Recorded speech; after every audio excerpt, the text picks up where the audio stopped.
Verstappen returned to winning ways to he had a resounding Red Bull 1-2 in a Japanese Grand Prix that was restarted following a big first lap crash involving Ricciardo and Albon. A fortnight after suffering a shock first race retirement in 2 years in Australia in a race won by Ferrari's Carlos Sainz, Verstappen hit back in dominant style at Suzuka with the world champion beating teammate Sergio Perez by 12 seconds.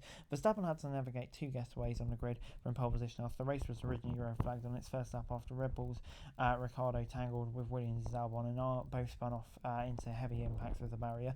After a 30-minute delay while the stricken cars were cleared and temporary barrier repair, Verstappen again set off and Perez at the second start and set into the lead in a race dominated by differing tyre strategies through the top 10. Sainz was third to maintain his 100% podium finishing record in 24, although he had to overtake his teammates to do so after Leclerc impressed on an unconventional one-stop strategy. After a poor qualifying left and mates, McLaren's Lando Norris started third and was leapfrogged by both Ferraris to finish the race fifth, with the MCL38 not having the race pace to hold off both cars. Alonso capped an impressive weekend in the Aston to hold off seemingly faster cars behind. The Spaniard came under late pressure from the similarly stopping Oscar Piastri and Mercedes George Russell, who made a later second stop for tyres but successfully held off both cars. Unable to find a way past, Alonso Piastri ultimately fell into Russell's clutches and was overtaken for seventh by the Mercedes at the start of the final lap into the first corner. The pair clashed 3 laps earlier as Russell was initially attempted to move down the inside of the chicane with McLaren forced wide and off track to keep the position. A post-race Stewards investigation ruled no further action. Lewis Hamilton finished close behind that trio in ninth and endured a disappointing race from seventh, while Mercedes used the other lap 1 red flag to switch their strategy to a one-stop. Hamilton struggled with undercar Anderson, let Russell through and was then unable to make up the ground thereafter. And Yuki Tsunoda gave the passionate Japanese crowd a reason to cheer by taking P10. In the Drivers' Championship, Verstappen increased his lead to 13 points, with Perez reclaiming second from Leclerc. He's 5 points ahead of the Chinese Grand Prix in 2 weeks. But Ricciardo and Albon tangled in the approach to turn 3.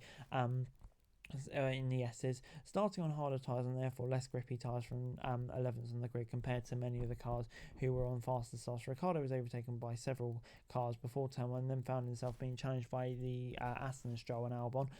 Approaching the left-handed third turn and with Stroll on the inside and Albon looking for a possible overtake on the outside, Ricciardo came across to the right to take the usual racing line, but his RB's right rear tyre tagged the Williams left front and the contact sent both cars off the track and into the barriers. I think Ricciardo reacts to Stroll on his left-hand side to Anthony Davidson. That's unfortunate. It was Albon's fault, not Ricciardo's.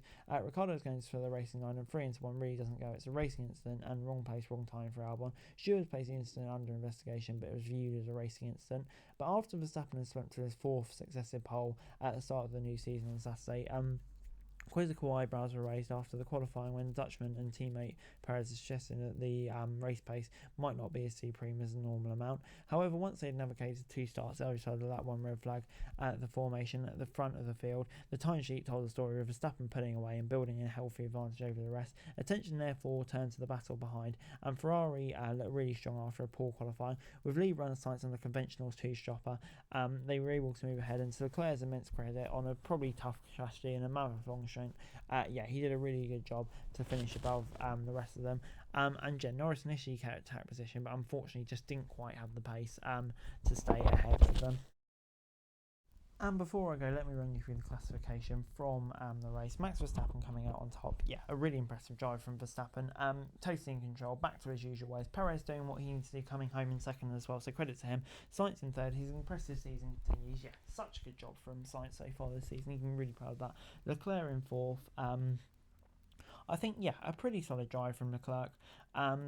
On that strategy, he really deserves credit after a poor qualifying to make up for it. Norris in fifth. I think will be disappointed, but did the maximum he can do. Similar story for Alonso, really. Ferraris were just too fast. Russell, did the best job with his strategy, so he'll be pleased with that. Piastri, I think he'll be disappointed, to be honest. Just didn't really have the same pace as his teammate throughout the race. Hamilton, nice. Apparently he had some damage, and Understeer would be frustrated because it's Hamilton's probably best race of the season up to that point. But no doubt he'll come back soon. But just a frustrating one for him. And then Tsunoda tenth, pleased for him, and his performances deserve it to get points at his home race. So credit where it's due.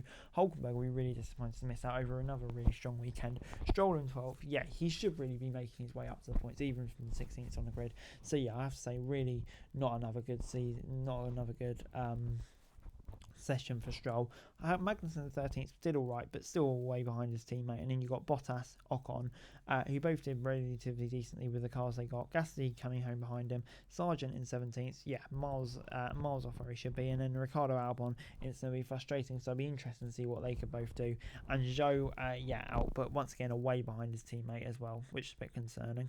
So anyway guys, that's it for this video. Thanks very much for watching. Remember to like, share and subscribe. Follow us on our socials, link in the description below for daily F1 news, meme and content. Subscribe to our other channels on screen right now, that'd be greatly appreciated. Thanks very much for watching. Peace out.